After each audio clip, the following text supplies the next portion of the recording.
ఈ మధ్య ఒక ఆర్టిస్ట్ సెట్‌కి చాలా ఆలస్యంగా వచ్చినందుకు చాలా కోపడ్డారంట. Get out from my sets అని గట్టిగా అరిచారంట. అంత కోపం ఎప్పుడూ చూడలేదు రవిబాబులో అని చెప్పి అంటున్నారు. నిజంగా అలా జరిగిందా? అది ఇన్సిడెంట్ ఒక్కసారి జరిగింది. జరిగింది. ఇప్పుడు కాదు బ్రదర్, ఎప్పుడో అది. చాలా కాలం చాలా కాలం. ఒక ఓకే. అమరావతి సినిమా అప్పుడు జరిగింది. ఓకే. అంటే 2010 చాలా సంవత్సరాలు. హ్మ్. అంటే సి ఆర్టిస్ట్ లేట్గా రావచ్చు, బట్ నీకు ఇచ్చిన టైం ఉంటుంది ఏదో 7:00 8:00 ఏదో టైం ఉంటుంది. సో 8:00 టైం ఉన్నప్పుడు ఒక గంట ముందు నుంచి ప్రొడక్షన్ మేనేజర్ నీకు ఫాలో అప్ చేస్తారు కదా. ఫాలో అప్ చేసినప్పుడు నువ్వు ఫోన్ ఎత్తి ఆన్సర్ చేయాలి కదా. నేను ఒక అరగంట లేట్గా వస్తానో లేకపోతే నేను ఆన్ ద వేయో ఏదో ఒకటి చెప్పాలి కదా.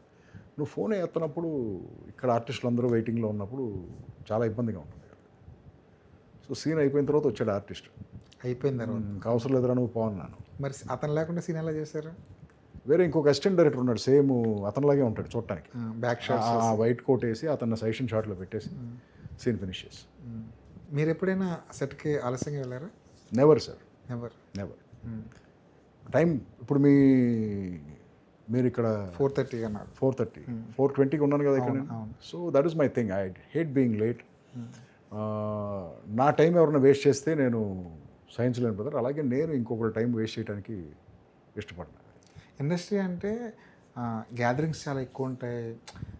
కలుసుకుంటూ ఉండాలి డైరెక్టర్లని, ప్రొడ్యూసర్ని, హీరోల్ని, పార్టీలకు అటెండ్ అవుతుండాలి. ఇలాంటి రకరకాల విషయాలు చెప్తుంటారు కదా. కానీ రవిబాబు వాటన్నిటికీ దూరంగా ఉంటాడా?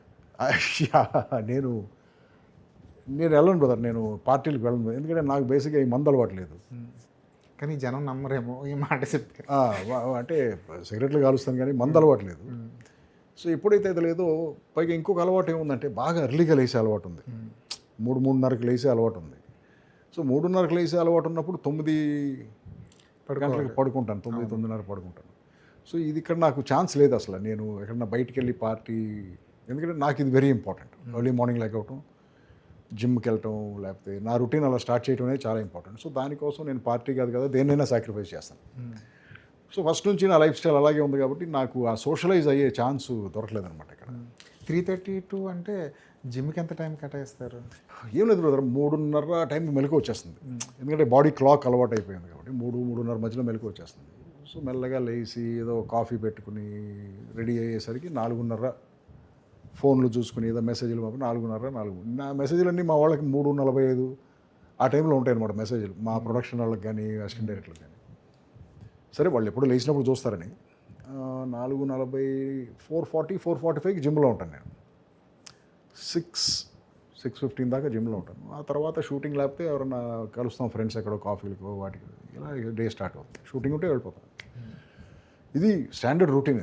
ఇది హాలిడే లేదు, సండే లేదు, బుద్ధ పూర్ణిమ లేదు, కృష్ణాష్టమి లేదు, ఏమీ లేదు. జిమ్ లేని రోజు కూడా లేచి కూర్చుంటాం. కూర్చుని ఇప్పుడు ఏంట్రా చేయాలి మనం అని ఆలోచిస్తాం. అంతేగాని అది బర్త్డే పార్టీలు కూడా పెద్దగా ఇంట్రెస్ట్ ఉండదేమో. ఉన్నా కూడా వెళ్ళిపోతాను బ్రదర్. నేను 8:30 ఆ టైంకి ఒక్కోసారి చెప్పి వెళ్తాను, ఒక్కోసారి చెప్పకుండా ఎస్కేప్ అయిపోతూ ఉంటాను. రవిబాబు అంటే ఇంతే టైమింగ్స్ అని అందరూ ఫిక్స్ ఫిక్స్ అయిపోయి మా యూనిట్ కూడా షూటింగ్ తర్వాత 6 గంటల తర్వాత నాకు అసలు ఎవరు ఫోన్ చేయరు సాయంత్రం. ఏదైనా ప్రాబ్లం ఉంటే ఎమర్జెన్సీ తప్ప, లేకపోతే ఫుల్గా ఫ్యామిలీ మ్యాన్ ఆ టైంలో. ఫ్యామిలీ మ్యాన్ అంటే నేను నా పర్సనల్ టైం బ్రదర్, నేను ఏదైనా చేయొచ్చు. అంతే. మా ఇంట్లో ఉండొచ్చు, లేకపోతే మా ఫ్రెండ్స్ని కలవచ్చు, లేకపోతే నేను ఇంకో పని చేసుకోవచ్చు, but it is my time అంతే. రైట్.